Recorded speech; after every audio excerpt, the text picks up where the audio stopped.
Miss Rumphius, Story and Pictures by Barbara Cooney, originally published in 1982 and published from the Penguin Group, the Puffin Books, Penguin Putnam Books for Young Readers.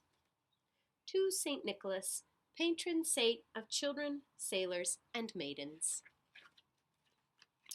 The lupine lady lives in a small house overlooking the sea. In between the rocks around her house grow blue and purple and rose-colored flowers.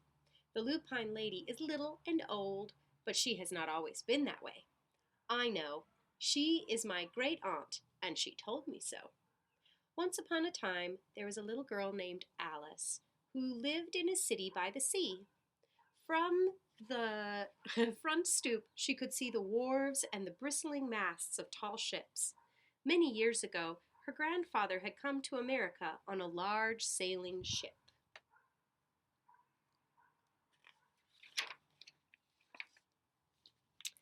Now he worked at the shop at the bottom of the house, making figureheads for the prows of ships and carving Indians out of wood to put in front of cigar stores. For Alice's grandfather was an artist. He painted pictures, too, of sailing ships and places across the sea. When he was very busy, Alice helped him put in the skies. In the evening, Alice sat on her grandfather's knee and listened to his stories of faraway places. When he had finished, Alice would say, "When I grow up, I too will go to faraway places, and when I grow old, I too will live beside the sea." "That is all very well, little Alice," said her grandfather, "but there is a third thing you must do." "What is that?" asked Alice. "You must do something to make the world more beautiful," said her grandfather. "All right," said Alice, but she did not know what that could be. In the meantime, Alice got up and washed her face and ate porridge for breakfast. She went to school and came home and did her homework. And pretty soon she was grown up. Then my great aunt Alice set out to do the three things she had told her grandfather she was going to do. She left home and went to live in another city, far from the sea and the salt air. There she worked in a library, dusting books and keeping them from getting mixed up, and helping people find the ones they wanted. Some of the books told her about faraway places. People called her Miss Rumphius now. Sometimes she went to the conservatory in the middle of the park. When she stepped inside on a wintry day, the warm, moist air wrapped itself around her, and the sweet smell of jasmine filled her nose. "This is almost like a tropical isle," said Miss Rumphius. "But not quite." So Miss Rumphius went to a real tropical island, where people kept cockatoos and monkeys as pets. She walked on long beaches, picking up beautiful shells.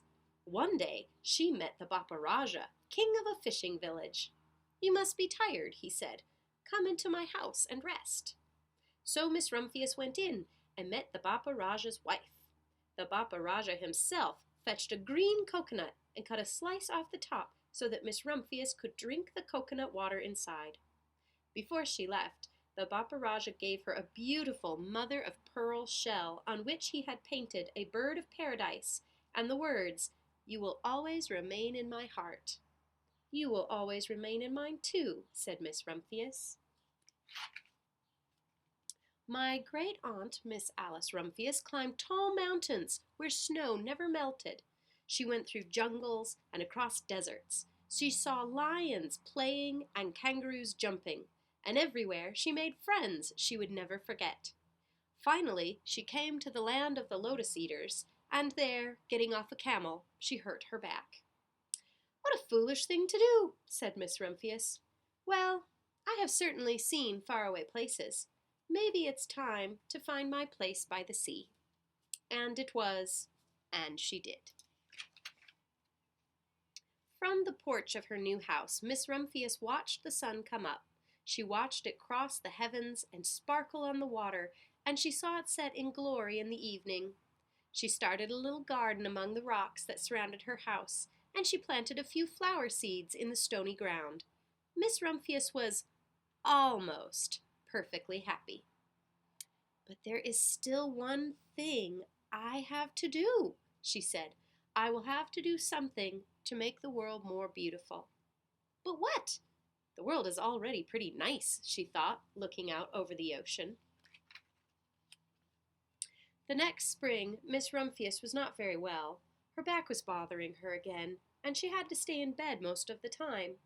The flowers she had planted the summer before had come up and bloomed in spite of the stony ground. She could see them from her bedroom window, blue and purple and rose-colored. "Lupines," said Miss Rumphius with satisfaction. "I have always loved lupines the best. I wish I could plant more seeds this summer so that I could still have more flowers next year." But she was not able to. After a hard winter, spring came. Miss Rumphius was feeling much better.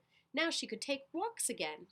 One afternoon, she started to go up and over the hill where she had not been in a long time. "I don't believe my eyes!" she cried when she got to the top. For there, on the other side of the hill, was a large patch of blue and purple and rose-colored lupines. "It was the wind," she said as she knelt in delight. "It was the wind that brought the seeds from my garden here, and the birds must have helped." Then Miss Rumphius had a wonderful idea. She hurried home and got out her seed catalogs. She sent off for the very best seed house for 5 bushels of lupine seed. All that summer, Miss Rumphius, her pockets full of seeds, wandered over fields and headlands, sowing lupines. She scattered seeds along the highways and down the country lanes. She flung handfuls of them around the schoolhouse and back of the church. She tossed them into hollows and along stone walls. Her back didn't hurt her any more at all. Now, some people called her that crazy old lady. The next spring, there were lupines everywhere. Fields and hillsides were covered with blue and purple and rose-colored flowers. They bloomed along the highways and down the lanes. Bright patches lay around the schoolhouse and back of the church. Down in the hollows and along the stone walls grew the beautiful flowers. Miss Rumphius had done the third, the most difficult thing of all. My great-aunt Alice, Miss Rumphius, is very old now. Her hair is very white. Every year there are more and more lupines. Now they call her the Lupine Lady. Sometimes my friends stand with me outside her gate, curious to see the old lady who planted the fields of lupines. When she invites us in, they come slowly. They think she is the oldest woman in the world. Often she tells us stories of faraway places. When I grow up, I tell her, I too will go to faraway places and come home to live by the sea. "That is all very well, little Alice," says my aunt, "but there is a third thing you must do." "What is that?" I ask. "You must do something to make the world more beautiful." "All right," I say. But I do not know yet what that can be. So that again was Miss Rumphius, Story and Pictures by Barbara Cooney.